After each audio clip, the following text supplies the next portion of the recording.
만나보려고 합니다.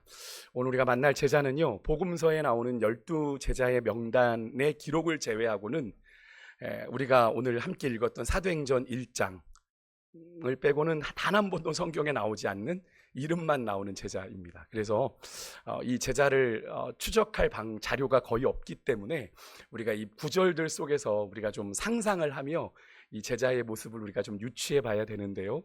우선 이 사람의 이름을 언급하고 있는 제자 명단 속에서 이 사람을 어떻게 소개하고 있는지를 좀 살펴보면 마태복음 10장 4절에 이렇게 소개합니다. 가나나인 시몬 및 가롯 유다 곧 예수를 판 자라, 이렇게 소개를 합니다. 여기서 가나나인이라고 시몬이라고 소개하는데, 이 소개는 마가복음에도 나와요. 3장 18절에도 보면 가나나인. 근데 누가복음에선 이 사람을 조금 다르게 설명합니다. 누가복음 6장 15절에 가면 거기 보면 마테와 도마와 알페오의 아들 야고보와 누구예요? 셀롯이라고 하는 시몬을 이렇게 소개합니다. 그러니까 누가복음에서는 이 사람을 가나나인이라고 소개 안 하고 셀롯이라고 하는 시몬이라고 소개를 합니다. 여기서 셀롯이라고 하는 단어는 영어로 보면 질입니다. 질, 열심을 뜻하는. 그래서 이 사람을 일반적으로 이 시몬을 이야기할 때 좀 많이 쓰는 표현은 열심당원, 이렇게 소개합니다. 열심당원. 그래서 이것이 이제 시몬이라는 제자에 대해서 성경이 말하고 있는 전부예요. 전부입니다. 그래서 이 시몬이라는 사람에 대해선 우리가 좀 다양한 말씀을 통해 좀 상상을 해봐야 됩니다. 성경에 나오는 이 두 개의 실말이 가나나인 시몬 그리고 셀롯이라는 시몬이라는 이 두 자료를 근거로 우리가 이 제자가 어떤 사람인지를 좀 만나봐야 되는데, 먼저 이 가나나인 시몬이란 말이 무슨 뜻일까요? 예전 개역 성경엔요, 개역 한글 성경엔 우리가 지금 개역 개정을 보고 있는데 가나안인 시몬이라고 되어 있었습니다. 가나나인이 아니라 가나안인. 그러니까 우리가 언뜻 생각할 땐 이 사람 조상이 가나안 주민인가? 우리가 요즘 여호수아에서 만나고 있지 않습니까? 가나안 족속인가? 이런 생각을 할 수 있어요. 아니면 이 가나안하고 비슷한 지명인 가나, 갈릴리에 가나 있지 않습니까? 혼인잔치가 있었던 가나와 관련이 있는 것 아닌가? 그래서 한간에는 학설 중에 이 사람이, 이 시몬이 예수님의 첫 기적이 일어났던 가나 혼인잔치에 신랑이었을 거다. 그 혼인의 신랑이 아마 이 시몬이었을 거다라는 설도 있습니다. 설도 있어요. 근데 이제 확인된 건 아닌데 그런 설도 있는데요. 그래서 갈릴리 가나 출신이 아닐까 추정해 보는 학자들도 있는데, 오늘 대부분의 성경학자들은 근데 이 가나나인이라고 하는 이 표현을 오역이다 이렇게 해요. 오역. 잘못된 번역이라고 얘기를 합니다. 그렇다면 왜 이런 오역이 나오게 된 걸까요? 가나나인의 이 가나나가 지명을 의미한다고도 볼 수 있지만 히브리어에서 이 가나라는 단어가 열심히 있는 이란 뜻이거든요. 그럼 앞에 무슨 단어랑 비슷한 거예요? 셀롯이라고 했던 그 단의 질이라고 하는 단어와 의미가 같은 거죠. 그러니까 결국 이 사람에 대한 설명은 하나예요. 두 개인 듯 하지만 하나입니다. 그죠? 하나로 정리할 수 있는데, 그래서 이제 우리가 최근에 번역되는 한국 표준어 번역 성경이라든가 최근에 나온 성경 번역들을 보면 이 사람을 가나나인 시몬 대신에 다 셀롯인 또는 열심당원 시몬 이렇게 번역을 합니다. 같은 의미잖아요. 그러니까 통일을 그렇게 시키고 있습니다. 그렇기 때문에 여러분, 가나나인이라고 표기한 것은 이제 같은 발음에서 나온 오역이다라고 전제를 좀 깔고, 이 사람을 예수님의 제자 명단에 소개할 때 성경은 단순히 그를 열심당원으로만 소개하고 있구나 이렇게 생각을 하면 될 것 같습니다. 하나로 정리해서. 그렇다면 여러분, 이 사람이 열심당원이라는 사실이 우리에게 어떤 정보를 알려주냐면, 제가 종종 설교하다가 언급드렸던 유대 역사가 요세푸스라는 사람을 혹시 아십니까? 제가 종종 언급을 드렸는데 그 예수님 당시에 이제 유명한 역사가거든요. 그 사람이 이제 그 당시 예수님 당시의 역사를 기록하면서 유대인들에게는 중요한 네 분파가 존재했습니다. 유대인 안에는요, 네 분파가 존재했는데 그 네 그룹의 첫 번째가 어디냐면 바리새인들이었어요. 바리새인들 우리가 성경에서 많이 만나지 않습니까? 이 사람들은 누구보다도 율법에 관심이 많았던 사람들입니다. 율법을 지키고 율법을 관리하고 또 해석하고 하는 일에 아주 열정을 가진 사람들이었어요. 그러니까 이들은 종교적으로 말하면 상당히 근본주의적인 자들. 그러니까 문자 그대로 율법을 다 지키고 행해야 된다라고, 철저하게 행해야 된다라고 주장하는 자들이 바리새인들이었습니다. 그래서 이 사람들에게는 율법을 아주 어떻게든 잘 지켜내는 것들이 이들의 모든 관심의 집중이었어요. 그래서 복음서에서 예수님과 이제 율법의 의미가 뭐냐라고 논쟁을 제일 많이 했던 사람들이 바로 바리새인들인 걸 우리가 볼 수 있잖아요. 근데 하지만 이 바리새인들이 그렇게 종교적으로는 근본주의자들인데 정치적으로는 상당히 무관심했어요. 정치적으로는 지도자들인데도. 그래서 로마 사람들이 자신들에게 직접적인 해를 가하지 않는 이상은 이 로마 사람들과 굳이 분쟁하려고 하지도 않았고, 그러다 보니까 정치적으로는 상당히 타협적이거나 아주 소극적인 태도를 보인 겁니다. 한 걸음 뒤에 물러서서 지금 로마의 압제 가운데 이스라엘이 있는데 그 정치적인 문제에는 이 바리새인들이 깊이 관여하지를 않는 거죠. 그래서 종교적으로는 아주 매우 근본적인 하나님의 율법에만 몰두하며 열심을 냈던 사람들이 바로 바리새인입니다. 두 번째 그룹은요, 사두개인입니다. 우리가 복음서에서 만나는 사두개인들. 예수님 당시의 유대인들 가운데서 가장 영향력을 끼쳤던 그룹이 이 사두개인 그룹입니다. 이들은 당시 이제 성전을 지키던 제사장 계급에 속한 사람들이었는데 종교적으로는 조금 자유한 자들이었어요. 자유주의자. 이렇게 자유주의라고 표현하니까 어떤 느낌이신지 조금 이해가 안 되실 수 있는데, 그건 성경을 문자 그대로 믿지 않고 자기들 마음대로 해석하는 사람들이었어요. 좀 자유한 거예요. 바리새인들은 문자 그대로 어떻게 1.1억이라도 더 정확하게 지키려고 하는 사람들이 바리새인들이었다면, 사두개인들은 말씀을 그대로 그냥 자기들 편한 대로 좀 해석하는 사람들이었습니다. 그러니까 특별히 이들은 특징이 성경의 기적을 부인합니다. 그러니까 초자연적인 기적을 부인해. 그래서 복음서에도 이 사두개인들을 소개할 때 예수님의 부활을 믿지 않는 사람들로 소개되는 사람들이 바로 이 사두개인들이었습니다. 어떻게 부활이 이 사람들에게는 있을 수 없는 일, 이렇게. 그래서 바리새인과는 그 면에 있어서는 서로 상극입니다. 정반대의 사람들이죠. 종교적으로는 바리새인들은 율법의 문자 1.1획도 그대로 믿었다면 이 사두개인들은 성경을 문자 그대로 믿지 않고, 안 믿는다고 하지는 않지만 자기 마음대로 해석해서 초자연적인 기적은 다 부인하는 사람들. 근데 이 사두개인들도 정치적으로는 좀 친로마적인 성격을 가진 사람들이었습니다. 그래서 이들 대부분은 상류층 계급, 제사장 계급이니까 당연히 그랬겠죠. 그러면서 이제 로마와 아주 자연스럽게 손을 잡으면서 로마 권력에 빌붙어서 종교적인 기득권을 누리던 계급이 바로 이 사두개인들이었습니다. 세 번째 그룹은요, 성경에 나오지는 않지만 성경 이외에 그 당시 문서에서 아주 다양하게 나오는 그룹인데, 분파인데, 에세네파. 혹시 성경을 이렇게 읽다 보시면 이렇게 설명을 한번 보신 적이 있으실지 모르겠는데, 이들은 금욕주의자들입니다. 그러니까 그리스 철학으로 말하면 스토아학파, 좀 비슷한 자들이죠. 금욕주의. 그래서 매우 경건을 추구했고 욕심을 절제하는, 그래서 메시아를 아주 고대하며 메시아에게만 소망을 두는 자들이었습니다. 그래서 일부 이제 학자들, 성사학자들 중에는 우리가 잘 아는, 누가 이 에세네파 같으세요? 예수님 당시에 누굴 것 같으세요? 세례 요한이. 그죠? 낙대 털옷을 입고 광야에서 살며 메뚜기와 석청으로 그렇게 살았던 그 세례 요한이 바로 이 에세네파 출신의 사람이었을 거다라고 이야기를 합니다. 지도자 중에 하나였을 거다. 그래서 이들은 사회적으로 이렇게 격리가 되어서 광야로 나가 일정의 공동체 생활을 했습니다. 자기들끼리 모여 사는 공동체 생활을 했는데요. 이들이 이룬 공동체 가운데 이제 유명한 공동체가 쿰난 공동체입니다. 쿰난 공동체, 좀 유명한데 여기 이 공동체가 살았던 그 사해 동굴에서 아주 중요한 문서가 1940년대에 발견됩니다. 그래서 그때 발견된 게 이제 구약 히브리 성경, 구약 성경이 이 항아리 안에 들어있던 그 양피지 사본이 발견이 돼요. 아주 획기적인 발견이고, 지금까지 구약의 이 사본으로는 가장 오래된 사본이 바로 그 사해 사본입니다. 그래서 이 쿰난 공동체 안에서 그것이 발견돼서 이 에세네파가 이제 좀 새롭게 조명이, 신약 파트에서는 그렇게 조명이 되었던 기억이 나는데요. 제가 그 성지순례 갔을 때 그 쿰난 지역을 가봤거든요.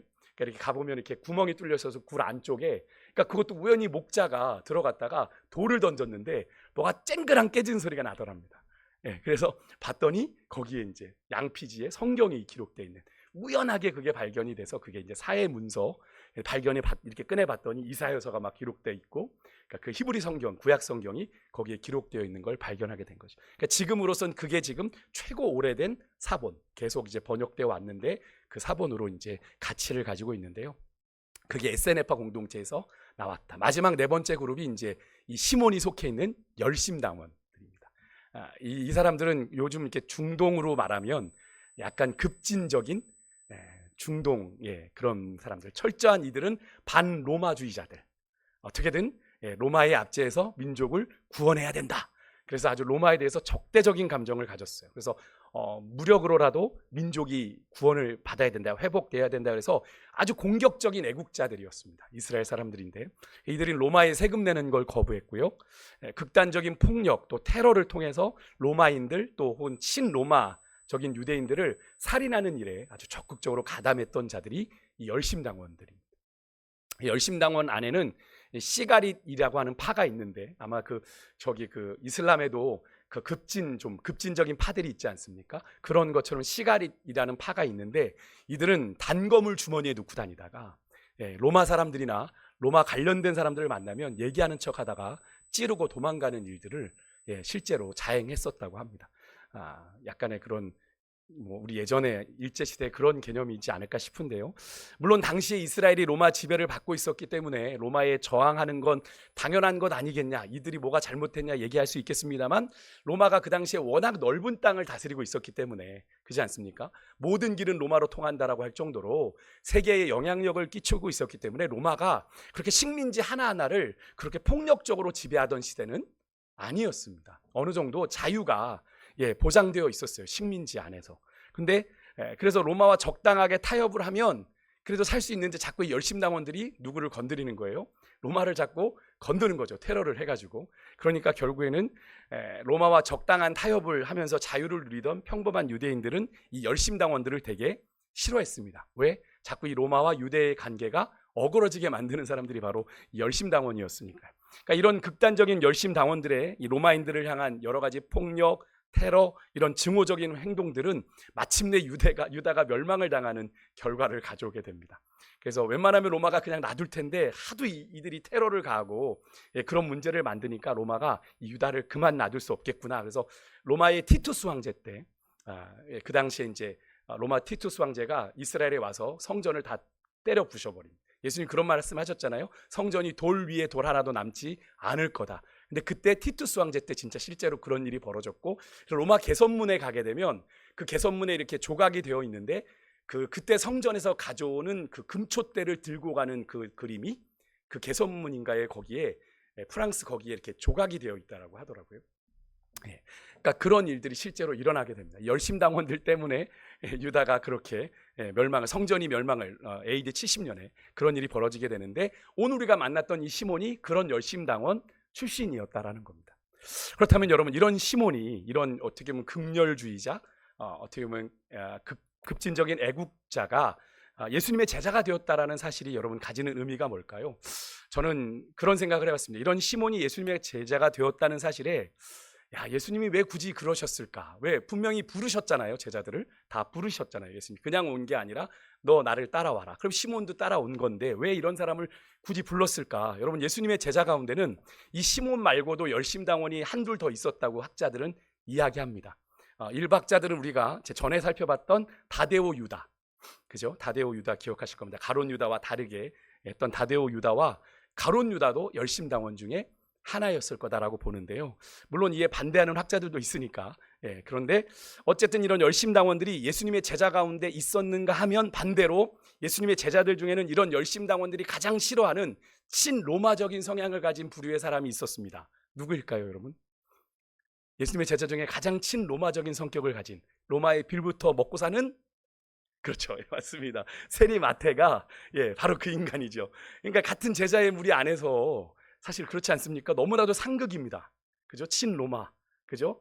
반로마, 아주 양극단을 달리는 이 마태가 거기 존재하고 있었다라는 거죠.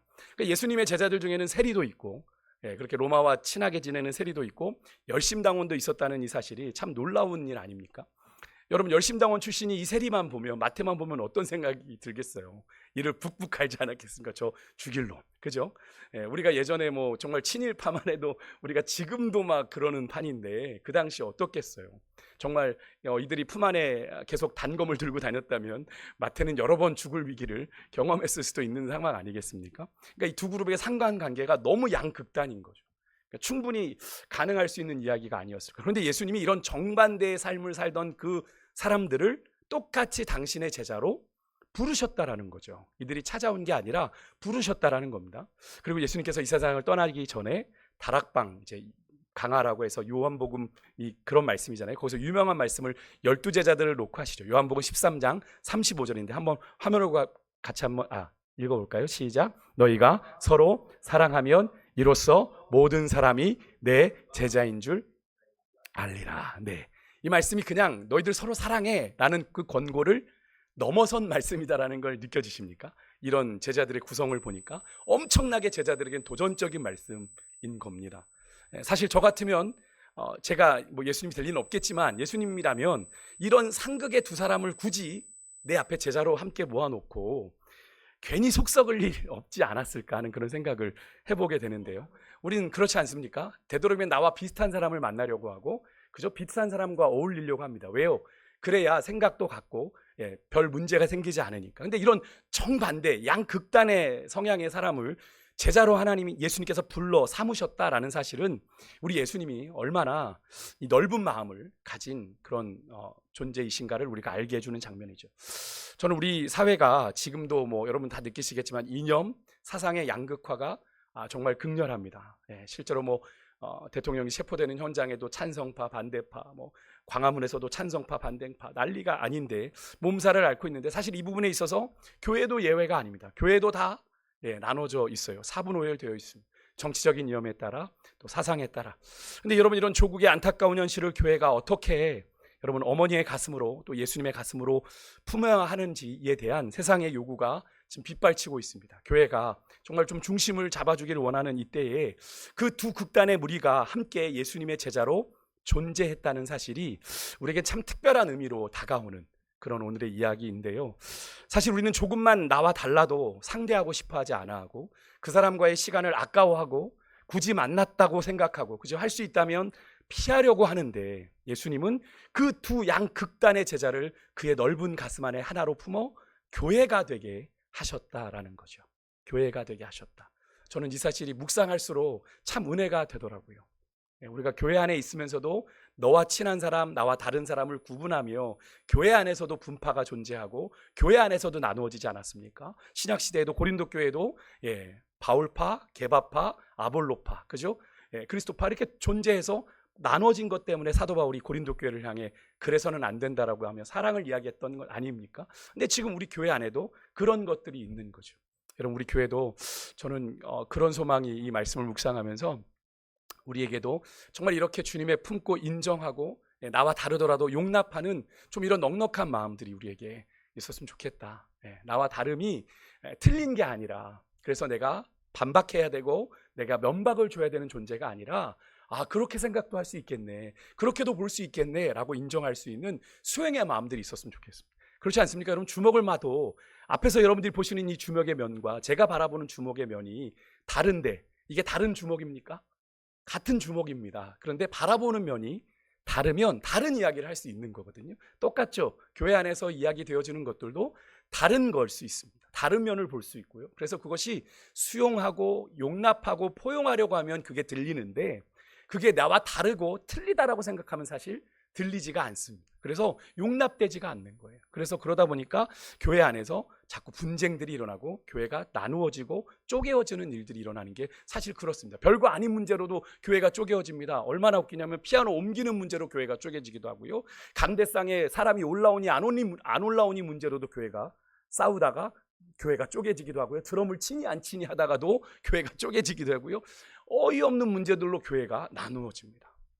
왜 그렇습니까? 틀리다고 생각하니까.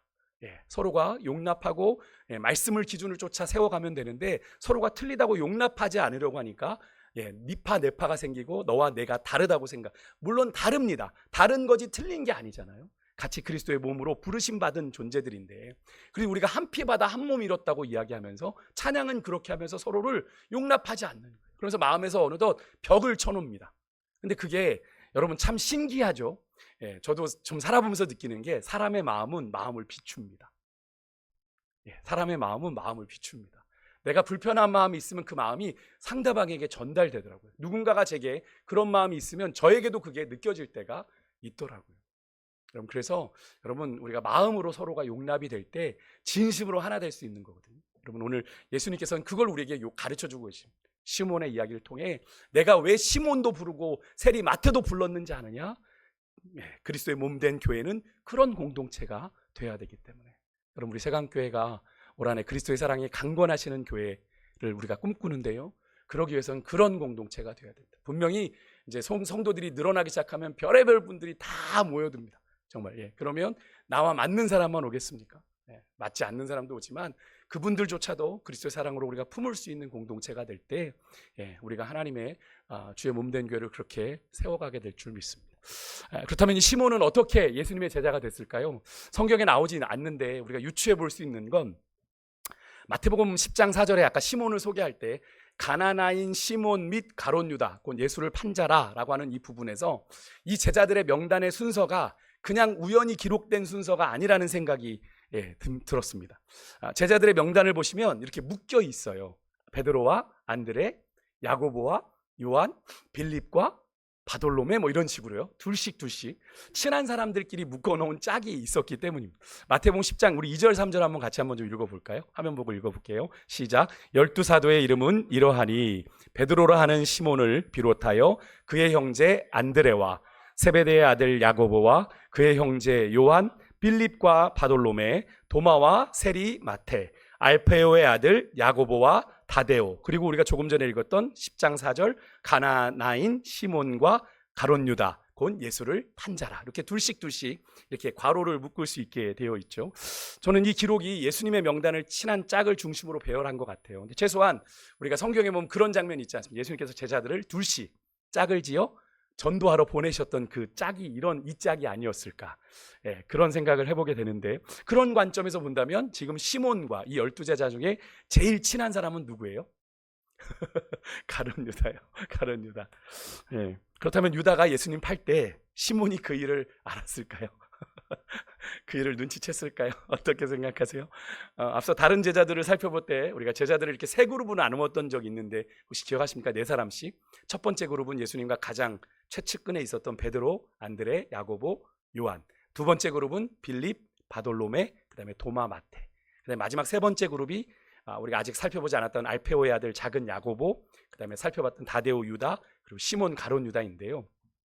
우리가 이 조합을 통해서 좀 추측해 볼 수 있는 게, 특별히 가롯 유다도 아까 제가 열심당원일 수 있다라는 설이 있다고 그랬어요. 그럼 시몬과 가롯 유다가 친구가 된 이유는, 친구가 충분히 될 수 있는 조건이 있는 거죠. 서로 열심당원이었으니까, 과거가 같으니까. 예수님의 제자가 되기 전에 과거가 같았으니 두 사람이 아주 자연스럽게 뭐 어디서 활동했어? 뭐 이렇게 얘기할 수 있는 거 아닙니까? 우리나라 경우만 하더라도 남자들이 뭔 얘기하다 보면 친해지죠?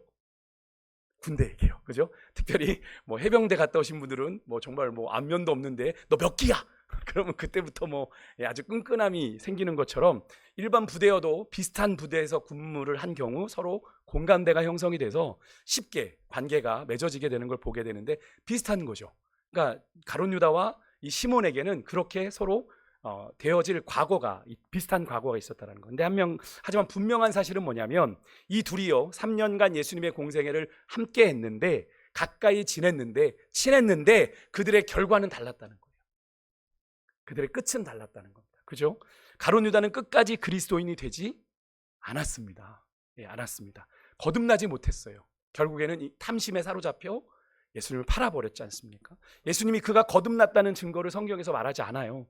예수님의 무리에 끼어 있기는 했습니다. 그러니까 참 슬픈 거죠. 제가 가롯 유다를 그때 나누면서도 말씀드렸지 않습니까? 가장 예수님의 가까운 근처에 있었으면서 돈꾀를 맡았던 자인데, 가장 바닥으로 내리쳐졌던 인생이 가롯 유다입니다. 요즘 말로 하면 교회는 다녔는데 거듭나지 못한 그리스도인이 아닌 사람이 바로 가롯 유다였다라는 거예요. 그럼 이것이 오늘 교회 안에도 분명히 존재한다라는 얘기입니다. 교회 안에도 가롯 유다 같은 사람이 있을 수 있다라는 거예요. 쭉정이가 있을 수 있고요, 염소가 있을 수 있는 거예요. 그래서 여러분, 정말 우리가 교회 다닌다고 천국 가는 거 아니에요. 뭐 많이 들어보셨겠지만, 우리가 교회 안에 있으면 당연히 그냥 얻어 걸려 천국 가겠지? No. 아닙니다. 예수 믿어야 천국 가는 거예요. 근데 가롯 유다는 그 길을 걸어갔는데 시몬은 변했습니다. 같은 짝이었지만, 친했지만, 시몬이 오늘 우리가 읽었던 사도행전 1장에도 보는 것처럼 끝까지 예수님의 제자로 남았습니다. 가룟 유다에게 동조하거나 그가 스승을 파는 일에 가담하지 않았어. 유다가 자신을 속이고 자신의 욕심을 따라 자신의 욕망을 당연히 정당하며 살아갈 때 시몬은 아니야, 나는 다른 길을 갈 거야 라고 선택을 했던 건데요. 근데 여러분, 시몬이 왜 이 가룟 유다와는 다르게 예수님을 온전히 믿고 그리스도의 제자로서 인생을 살아갔다면 어떻게 변화되었을까요? 여러분, 어떻게? 이 시몬이 어떻게 변화됐을까요? 저는 그가 가진 열심당원이라는 이 배경이 워낙 강력했기 때문에 이 시몬이 자기 민족에 대한 열심을 포기하는 것이 그렇게 쉬운 일은 아니었을 것 같다는 생각이 듭니다. 우리가 주변에도 많이 보지 않습니까? 우리가 사람이 예수를 믿는다고 해서 사람이 확 변하던가요? 물론 변하는 경우도 있습니다만 자신의 과거를 극복하는 일이 하루아침에 일어나지는 않습니다. 서서히 변화되어 가는 거죠. 물론 하나님이 강권적으로 역사하셔서, 그죠? 사람의 성품이 확 뒤집어지는 경우도 있습니다. 그걸 부정하는 건 아닙니다만 일반적으로 대부분의 경우는 얘가 예수님을 믿는다고 하지만 그 믿기 전에 삶의 그런 여러 가지 흔적이나 습관이나 이런 배경들이 많이 남아 있는 걸 보게 되죠. 그런데 예수를 믿는 시간들이 깊어져 가면서 조금씩 주님 앞에서 내려놔지는 것들이 있어지면서 주님 닮아가는 모습들이 생겨나는 게 신앙생활인데요. 그래서 과거를 완전히 그렇게 하다가 극복하는 사람이 있는가 하면 덜어는요, 신앙생활을 시작했는데 과거를 끊어내지 못해서, 그죠? 초기에 그런 조금 교회 다니는 듯 했는데 다시 교회를 떠나거나 과거로 돌아가는 사람들을 종종 보게 됩니다. 목회를 하다 보면 너무 아쉬워요. 선생님 왜 그러셨습니까? 저는 교회가 아닌 것 같아요. 이렇게 하면서 그냥 돌아가 버리시는 경우를 보는데 그게 우리의 영적인 현실이죠. 그러니까 마찬가지로 시몬도요, 민족주의자로 자기 나라에 대한 애정, 열심을 포기하는 것 결코 쉽지 않은 일이었을 겁니다. 누구보다 이스라엘을 사랑했던 사람이니까요. 하지만 우리는 그가 예수 그리스도를 믿고 따라가면서 점차 이 민족에 대한 열정을 하나님 나라 열정으로 바꿔갔을 거다라는 추측을 해보게 되는 거죠. 그 근거 중에 하나가 뭐냐면 오늘 우리가 읽었던 이 사도행전 본문입니다. 물론 우리가 함께 읽은 이 사도행전 본문에 시몬이라는 이름은 구체적으로 정확하게 등장하지는 않습니다. 1장 6절에 보니까 그들이 모였을 때에 예수께 여쭈어 이르되 주께서 이스라엘 나라를 회복하심이 이때니이까. 여러분, 이 말씀을 했던 시점이 언제냐면 예수님이 부활하시고 승천하시기 전에 이 땅에 40일 동안 머무셨잖아요. 그때의 일입니다. 그때. 그러니까 예수님의 부활이라고 하는 믿을 수 없는 놀라운 사건을 경험한 제자들 가운데는 이런 기대가 여전히 있는 사람들이 있었던 거예요. 죽음을 이기고 일어나신 이분의 이 능력을 보니 지금 이 로마의 압제에서 이 고통받는 이 민족을 해방하실 수 있는 힘을 가진 것 분명한 거 아니냐라고 생각을 한 제자가 이런 질문을 예수님께 던진 거예요. 이스라엘 나라를 회복하심이 지금 바로 이때입니까? 당신이 지금 부활하신 이때입니까? 지금이 가장 적기 아닙니까? 이렇게 질문한 거예요. 근데 성경학자들은요, 이 질문을 던진 제자가 누구였을 거다? 바로 시몬이었을 거다. 충분히 그럴 가능성이 있어 보이지 않습니까? 이런 질문은 자기 민족에 대한, 그죠? 마음이나 애착이 있는 사람 아니면 쉽게 할 수 있는 질문이 아니거든요. 이때 예수님의 대답이 그런데 흥미롭습니다. 1장 7절에 보면 이르시되 때와 시기는 누구의? 아버지께서 자기 권한에 두셨으니 너희가 알 바 아니다. 이스라엘의 민족이 회복되는 때 그것은 하나님의 섭리와 하나님의 계획 속에 있다 하는 말씀이죠. 그리고 이보다는 너희들이 더 관심을 가져야 되는 일이 있는데 이어지는 말씀이 8절이죠. 같이 한번 읽어봅니다. 시작. 오직 성령이 너희에게 임하시면 너희가 권능을 받고 예루살렘과 온 유대와 사마리아와 땅끝까지 이르러 내 증인이 되리라 하시니라. 아멘. 이 말씀 한마디로 뭐죠? 복음을 전하라 이거죠. 복음을 전하라. 성령 받고 너희가 복음을 전해라. 그것이 하나님 나라를 이 땅에서 이루는 길이야 라고 말씀합니다. 그러니까 지금 여전히 제자들은 어떻게 해요? 세상의 방식으로 하나님의 나라가 임하는 걸 꿈꾸는 겁니다. 지금 이 세계를 다스리고 있는 로마 제국을 뒤엎어버리는 하나님의 나라를 꿈꾸는 건데 하나님이 이 세상을, 하나님의 나라를 세워가시는 방식은 그게 아니잖아요. 예수님께서 십자가의 죽으심으로 대속제물이 되시는, 세상의 관점으로 볼 땐 가장 미련하고 어이없어 보이는 방법이지만 그 방법을 통해 구원의 문을 열어놓으신 것이 하나님의 역사 아닙니까? 근데 우리가 신앙도 자꾸 세상의 기준으로 판단해요. 내가 세상에서 성공해야 하나님이 영광을 받으신다? 일부 맞습니다. 그죠? 내가 세상에서 잘 되고 성공하고 그러면 하나님이 영광 받으실 수 있는 거지만 그 길만이 하나님이 영광을 받으신, 내가 그래서 뭐 어디 떨어지고 뭐 실패하면 하나님이 영광을 안 받으신다? 그러지 않다라는 거예요. 하나님이 진짜 영광 받으시는 건 제가 지난 주일 예배도 말씀드렸지만 내 삶을 통해 이루고자 원하시는 하나님의 뜻을 이루는 삶이 하나님께 영광을 돌리는 삶이다라는 걸 우리가 절대로 놓쳐서는 안 됩니다. 그렇기 때문에 복음을 위해 초계와 같이 목숨을 버린 사람들, 세상적인 관점으로 볼 때 그들의 인생은 실패자입니다. 실패자예요. 어떻게 저렇게 어이없이 죽어? 저게 무슨 죄송해요. 세상 사람들이 그런 죽음이 어디 있어? 그죠? 그런 죽음이 어디 있어? 저게 무슨 의미야? 라고 했어요. 대동강에 와서 성경 던지고 죽은 토마스 선교사. 예, 그 고국 땅에서 봤을 땐 저게 무슨 의미야? 저게 무슨 낭비야? 라고 얘기했는데 그 성경이 이 한반도 땅에 떨어져서 복음의 씨앗이 되지 않았습니까? 그런 일이 일어날 거라고 누가 감히 상상이나 했겠습니까? 근데 하나님이 그 일을 하신 거죠. 그 토마스 선교사의 그 대동강에 흘린 그 순교의 피가 결코 헛되지 않게 하셨다라는 겁니다. 그럼 토마스 선교사는 인간적으로 볼 때 그의 죽음은 이상한 죽음이에요. 예, 세상으로 볼 때는 아주 볼품없는 죽음입니다만 하나님께서 그의 삶을 아주 영광스럽게 하셨죠. 순교의 제물 삼으셔서 영화로운 인생 되게 하시지 않았습니까? 여러분 앞에 1장 3절에 보면 이런 말씀이 나옵니다. 사도행전 1장 3절 같이 한번 읽어볼까요? 같이 있습니다. 시작. 그가 고난받으신 후에 또한 그들에게 확실한 많은 증거로 친히 살아계심을 나타내사 40일 동안 그들에게 보이시며 하나님 나라의 일을 말씀하시니라. 부활하신 예수님이 이 땅에 40일 동안 머무시면서 하신 일이 두 가지입니다. 당신의 부활을 증거하셨습니다. 하나는 뭘 얘기하셨다? 하나님 나라의 일을 말씀하셨다. 하나님 나라는 이런 거야 얘들아. 너희 이루어야 될 하나님의 나라는 이런 거야. 그런데 여전히 제자들은요 뭘 생각했어요? 아직도 하나님의 나라를 제대로 이해하지 못한 겁니다. 그리고 자신의 나라만 생각한 거예요. 이스라엘만. 그러니까 여전히 제자들은 부족하고 모자란 모습이지만 이들이 오순절 성령 강림의 역사를 통해 뒤집어지고 나니까 달라지게 되는 거죠. 그죠? 아마도 여러분 시몬이 정말 주님의 말씀을 진지하게 경청하면서 그리스도의 제자된 삶을 그가 이 사도행전까지 살아갔잖아요. 그는 아마 점차 그렇게 열심당원으로 가지고 있었던 그런 민족주의적인 사고를 넘어서게 되었을 것 같아요.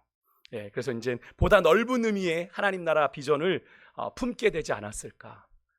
그래서 그의 마지막을 보면 우리가 그걸 확인하게 되는데요. 그래서 세계를 이제 이스라엘만 바라보는 게 아니라 세계를 하나님의 눈으로 바라보는 그 눈이 이제 시몬이 열려졌음을 우리가 보게 되는데요. 시몬의 이야기를 통해 우리가 얻을 수 있는 믿음의 교훈 두 가지만 나누고 이제 시몬의 마지막을 여러분과 나누겠습니다. 하나는 우리에게 얘기해 주는 건 여러분 열심히 사랑하는 거예요. 모든 사람을 골고루 사랑하는 겁니다. 때로는 나와 이념이 사상이 다른 사람까지도요. 나와 기질과 성향이 다른 사람까지도 우리가 포용하고 사랑해야 한다는 사실을 우리가 기억해야 됩니다. 그래서 예수님께서 전혀 어울릴 것 같지 않은 이 세리마태 열심당원 시몬을 함께 자신의 가슴에 품으시고 교회는 이런 공동체가 돼야 돼라고 하는 걸 친히 보여주신 거거든요. 여러분 우리가 같은 교회 공동체 안에 있으면서도 이 부분을 넘어서지 못해서 편가름이 생기고요. 교회 안에 심하면 분쟁과 분열의 아픔을 겪게 되는 게 바로 거기에 있습니다. 그래서 예수님께서 이런 말씀을 하셨어요. 누가복음 6장 32절에 이런 말씀하셨는데 같이 한번 좀 읽어볼게요. 같이 있습니다. 시작. 너희가 만일 너희를 사랑하는 자만을 사랑하면 칭찬받을 것이 무엇이냐? 죄인들도 사랑하는 자는 사랑하느니라. 여러분 이게 너무나 당연한 말씀인데요. 여러분 이 말씀을 하신 이유가 뭐겠어요? 예수님 물으시는 거예요. 너희를 사랑하는 자만을 사랑하는 건 그게 칭찬받을 일이냐? 라고 얘기하죠. 그게 칭찬받을 일이냐? 그건 죄인들도, 이 죄인들도는 누구예요? 세상 사람들도. 주님을 알지 못하는 세상 사람들도 자기 사랑하는 사람은 다 사랑한다. 그게 인지상정이라는 표현 아닙니까? 그죠? 그런데 예수님을 따르는 제자들은 그게 아니라는 거예요. 예수님의 제자들이 그렇게 하면서 예수님 잘했죠? 라고 하면 칭찬받을 게 아니라는 거예요. 세상 사람도 그렇게 하는데 너희가 내 제자인 게 뭐야? 너희가 내 제자인 건 서로 사랑할 때잖아요. 근데 그 기준이 내게 맞는 사람만이 아니에요. 나를 사랑하는 사람만이 아니고 나와 기질이 다르고 성향이 다르고 의견과 사상이 다르더라도 얼마든지 사랑하고 용납하고 포용할 수 있어야 그리스도의 제자다라고 예수님이 말씀하고 계시는 겁니다. 그래서 베드로 사도가 이런 말을 했어요. 베드로전서 4장 8절인데 같이 한번 읽어볼게요. 시작. 무엇보다도 뜨겁게 서로 사랑할지니 사랑은 허다한 죄를 덮느니라. 아멘. 사랑은 허다한 죄를, 여러분 허다한 죄, 허다한 허물을, 허다한 연약함을, 허다한 부족함을, 누구에게나 있는 그 허다한 연약함과 부족함을 사랑은 덮을 수 있다. 그러니 베드로가 사랑하되 뜨겁게 사랑해라. 그런데 이게 베드로가 한 이야기라 좀 더 생생하게 여러분 다가오지 않습니까?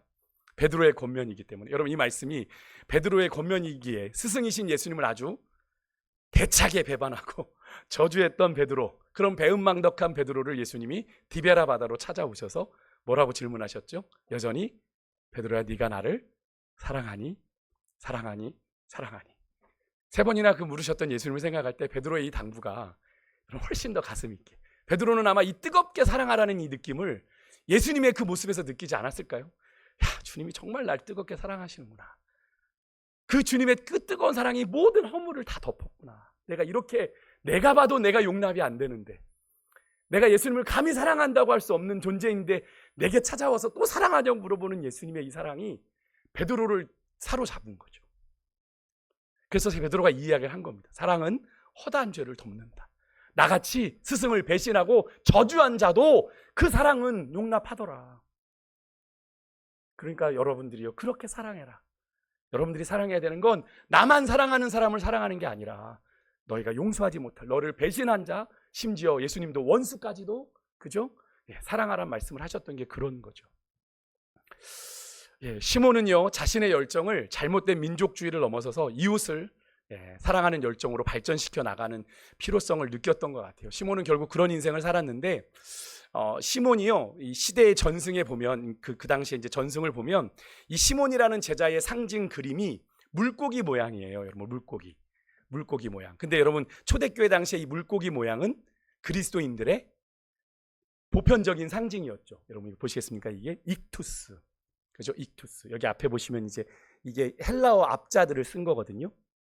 그래서 여기 보시면 이게 예수님, 그다음에 크리스토스 앞에 그리스도, 여기 가운데는 데오, 그다음에 히오스라는 헬라어인데 이거는 선, 아들, 그리고 조테르라고 있는 건 구원자라는 뜻이거든요. 그러니까 예수 그리스도는 하나님의 아들이요 구원자이신다의 약자가 이겁니다. 이걸 예전에 우리가 그래서 Jesus Christ, God's Son, Savior 이렇게 쓰여 있는데, 그래서 이걸 옛날에 우리 그리스도인들이 이제 자동차에 많이 붙이고 다니셨었어요. 그런 의미로 이제 이거를 했는데, 이 그 물고기가 이제 시몬을 상징하는 그림으로 많이 쓰였던 겁니다. 그래서 시몬을 소용할 때 이 물고기가 등장한다는 건 그가 누구보다도, 다른 제자들보다도 예수 그리스도는 하나님의 아들이요 구원자이심을 증거하는, 전도하는 일에 참 많은 열정을 가졌다는 걸 우리가 좀 미루어 짐작해 볼 수 있는데요. 전해지는 기록에 의하면 시몬은요, 정말 많이 민족주의자였는데 소아시아, 페르시아, 북아프리카까지, 심지어는 영국까지 가서도 복음을 전했다라는 기록이 있다고 합니다. 상당히 멀리까지 간 거 아닙니까? 그리고 영국은 저 유럽에서도 저 위쪽에까지 있는데 거기까지 가서 복음을 전했고, 이 시몬은 다데오 유다와 같이 좀 다녔대요. 아마 다데오 유다가 그래서 열심당원이었다라는 게 어느 정도 좀 근거 있는 학설이지 않을까 생각을 해보게 되는데, 페르시아까지 전도하러 가서 거기에 우상 신상을 보고 우상 신상을 무너뜨렸는데, 그 페르시아에 있는 이교도들이 자신들이 섬기는 그 신상을 무너뜨렸다고 해가지고 이 시몬을 잡아서 십자가에 매달고 톱으로 머리와 몸을 잘라가지고 죽였다고 합니다. 그래서 이 시몬을 상징하는 그런 성화에 보면 톱이 등장을 합니다. 톱하고 십자가가 이렇게 등장을 한다고 하는데요.